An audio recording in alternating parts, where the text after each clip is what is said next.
Hey guys, I'm someone you don't hear about on the media a lot. You don't really see us in polls. We're not really included into the political debate, but I'm pretty relevant because I'm about to declare Donald Trump the president. You see, hello, I am the Trump voter. I am invisible. I hear the phone ringing when these pollsters call, and my wife handles it mostly. She just sort of agrees with whatever the person on the phone is saying. The only time I ever appear is at Trump rallies, and I don't know if you've seen him with his phone sort of casted across. When we were in Florida, there was quite a crowd. It looked like the Rolling Stones were playing in Rio.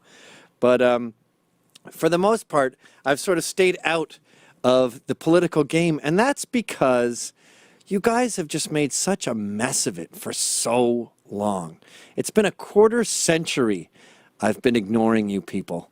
I mean, George Bush Sr. wasn't bad, but then these Republicans brought in George W., who just pried the borders open. And my theory is that the Bushes are obsessed with the Mexican elite. They just love Mexico for some reason. That's why they keep marrying Hispanics and they speak Spanish without an accent. So you gave us that guy, and he was supposed to be a Republican, and I just thought, you know what? I guess I'm a Republican, but I don't like Republicans. So you made me hate Republicans. You made me hate Democrats. Then you elected a guy just because he was black and cool. You elected the Black Fonz. What was that guy from Happy Days? Sticks? And you said, he's the new president, man. And I went, you know what? Whatever.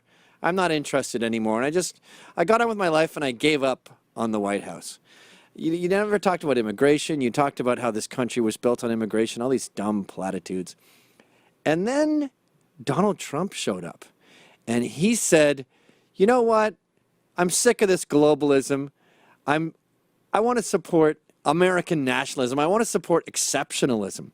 And he said, and immigration is a mess in this country. We're not getting the best of the best. We're getting the worst of the worst. And I went, holy crap. I'm starting to care. And this was a guy, a Republican, not beholden to lobbyists, who could spend his own money. And you know who really hated him? The Republicans. And I thought, as a Republican, I don't think there's anyone I hate more than Republicans. At least liberals are honest. It's like Malcolm X said, at least a racist is a wolf in wolf's clothing. I prefer that to a wolf in sheep's clothing. And then he started talking about the culture wars. And I realized, as Andrew Breitbart said, that politics is downstream from the culture. And before we can get down to interest rates and the Fed and the debt and all this other stuff, we need to change the American psyche. I mean, in Canada, it's illegal to offend the Canadian Human Rights Commission. But in America, well, it's technically legal, but the people are not on the side. The people want to get you fired for violating PC norms. So we have the same laws as Canada. It's still a war on free speech. It's just in Canada it's written down, and in America it's cultural. So let's shatter the culture of shame. Let's shatter the culture of fear. And then I started thinking, well, I don't need to hide anymore. And even if you want to get me fired, you don't know where I go to when I hit the voting booth. You don't know how I act behind that closed gate. You may have controlled the culture. You may be an effective fascist who can make people scared. But you're about to see a landslide as guys like me hit the polls. And we can identify ourselves with a little click, with a little signature, with a little X.